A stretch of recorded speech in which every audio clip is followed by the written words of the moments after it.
ଜୟ ଜଗନ୍ନାଥ ସାୟନା ଓଡ଼ିଆ ଟେକ୍କୁ ଆପଣମାନଙ୍କୁ ସ୍ୱାଗତ। ଦର୍ଶକ ବନ୍ଧୁ, ବର୍ତ୍ତମାନ ଅଙ୍ଗନବାଡ଼ି କର୍ମୀ ପାଇଁ ନିଯୁକ୍ତି ଆଶାୟୀମାନଙ୍କ ପାଇଁ ଆସିଲେ ଖୁସି ଖବର। ତେଣୁ ବର୍ତ୍ତମାନ ଦେଖନ୍ତୁ, ମହିଳା ଶିକ୍ଷିତମାନଙ୍କ ପାଇଁ ଇଏ ଥିଲା ବହୁତ ବଡ଼ ଖୁସି ଖବର। କାରଣ ସାରା ଓଡ଼ିଶାରେ ବର୍ତ୍ତମାନ 750ରୁ ଉର୍ଦ୍ଧ୍ୱ ପୋଷ୍ଟ ବାହାରିଛି। ସେଥିରେ ମଧ୍ୟରେ ଅଙ୍ଗନବାଡ଼ି କର୍ମୀ ହେଉ ଏବଂ ସହାୟିକା। ତେଣୁ ଆପଣମାନେ କିପରି ଜାଣିପାରିବେ ଯେ ଆପଣଙ୍କ ଅଞ୍ଚଳରେ କେତୋଟି ପୋଷ୍ଟ ବାହାରିଛି ଏବଂ କିପରି ଏହାକୁ ଆବେଦନ କରିବେ, ଏଥିପାଇଁ କ'ଣ ଦରକାର ମୁଁ ଆପଣଙ୍କୁ ସମ୍ପୂର୍ଣ୍ଣ ରୂପେ କହିବି। ତେଣୁ ଭିଡ଼ିଓଟିକୁ ଶେଷ ପର୍ଯ୍ୟନ୍ତ ଦେଖନ୍ତୁ ଯେ ଆପଣଙ୍କ ଜିଲ୍ଲାରେ କିମ୍ବା ଆପଣଙ୍କ ବ୍ଲକରେ କେତୋଟି ପୋଷ୍ଟ ବାହାରିଛି ଆପଣମାନେ କିପରି ଜାଣିପାରିବେ। ଚାଲନ୍ତୁ ଦେଖିବା ଯେ ଆମେ ଘରେ ବସି ନିଜ ମୋବାଇଲ ଫୋନରେ କିପରି ଜାଣିପାରିବା ଯେ କେତୋଟି ପୋଷ୍ଟ ବାହାରିଛି। ଦେଖନ୍ତୁ, ଆମେ ସମସ୍ତେ ମୋବାଇଲ ଫୋନ୍ ୟୁଜ୍ କରୁଛୁ। ତେଣୁ ମୋବାଇଲ ଫୋନ୍ର କ୍ରୋମ୍ ବ୍ରାଉଜର ଦେଖନ୍ତୁ, ଏଠି ଆପଣ ସର୍ଚ୍ଚ କରିବେ ଜଷ୍ଟ ଅଙ୍ଗନବାଡ଼ି।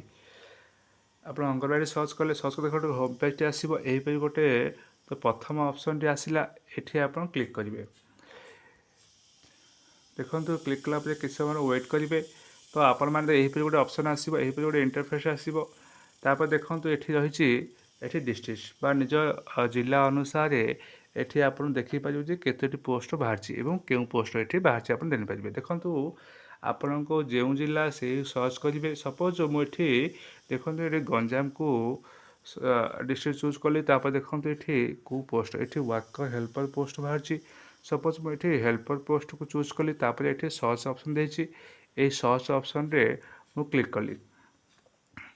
ତାପରେ ଦେଖନ୍ତୁ, ଆପଣ ତଳୁ ତଳୁ ସ୍କ୍ରଲ୍ କରିବେ। ଦେଖନ୍ତୁ, ଏଠି ଗୁଡ଼ାଏ ପୋଷ୍ଟ ରହିଛି। ତେଣୁ ଆପଣମାନଙ୍କ ଜିଲ୍ଲା ଏବଂ କେଉଁ ଗ୍ରାମ ଏବଂ କେଉଁ ବ୍ଲକରେ କେତୋଟି ପୋଷ୍ଟ ବାହାରିଛି ଆପଣମାନେ ଡିଟେଲ୍ସ ଜାଣିପାରିବେ।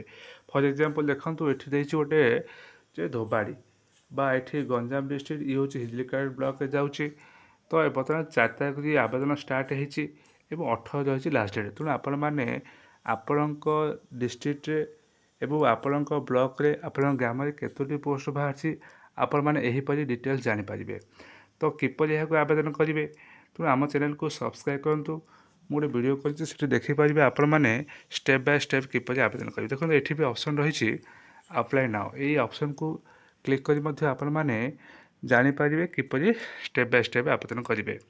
ଯଦି ଆପଣମାନଙ୍କୁ ଭିଡ଼ିଓଟି ଭଲ ଲାଗିଥିବ, ଲାଇକ୍ ସବସ୍କ୍ରାଇବ୍ କରିବେ। ଏହିପରି ନୂଆ ନୂଆ ଭିଡ଼ିଓ ଦେଖିବା ପାଇଁ ଆମ ଚ୍ୟାନେଲକୁ ସବସ୍କ୍ରାଇବ୍ କରନ୍ତୁ। ପ୍ରତ୍ୟେକ ଦିନ କିଛି ଲାଟେଷ୍ଟ ଅପଡ଼େଟ୍ ବା ଲାଟେଷ୍ଟ ଭିଡ଼ିଓ ଦେଖିପାରିବେ।